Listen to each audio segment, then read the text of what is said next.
ഇടതുകോട്ടയായ പാലക്കാട് ജില്ലയിൽ ശക്തമായ മത്സരമാണ് പല മണ്ഡലങ്ങളിലും നടക്കുന്നത്. 7 മണ്ഡലങ്ങളിൽ LDF, UDF പോരാട്ടം നടക്കുന്നു. പാലക്കാട് മണ്ഡലത്തിൽ UDF-ഉം BJP-യും തമ്മിലാണ് മത്സരം.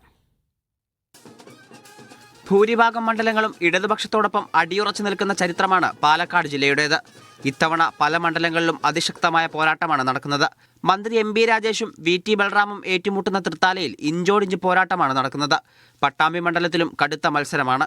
അനുകൂല സാഹചര്യങ്ങൾ പരിഗണിച്ച് TP ഷാജി വിജയിക്കുമെന്നാണ് UDF പ്രതീക്ഷ. മുഹമ്മദ് മുഹസീൻ MLA-യുടെ ജനകീയതയിലാണ് LDF-ന്റെ ആത്മവിശ്വാസം. UDF-ഉം BJP-യും നേരിട്ടാണ് പാലക്കാട് മത്സരിക്കുന്നത്. ശോഭാ സുരേന്ദ്രനും രമേശ് പിഷാരടിയും NMR റസാഖുമെല്ലാം ഒപ്പത്തിനൊപ്പം നിന്നു. കോങ്ങാട്, ചിറ്റൂർ, നെന്മാറ, ഒറ്റപ്പാലം മണ്ഡലങ്ങളിലും അതിശക്തമായ പോരാട്ടം നടക്കുന്നു. മലമ്പുഴ, ആലത്തൂർ, തിരൂർ, ഷൊർണൂർ മണ്ഡലങ്ങളിൽ ഇടതുപക്ഷത്തിനാണ് സാധ്യത.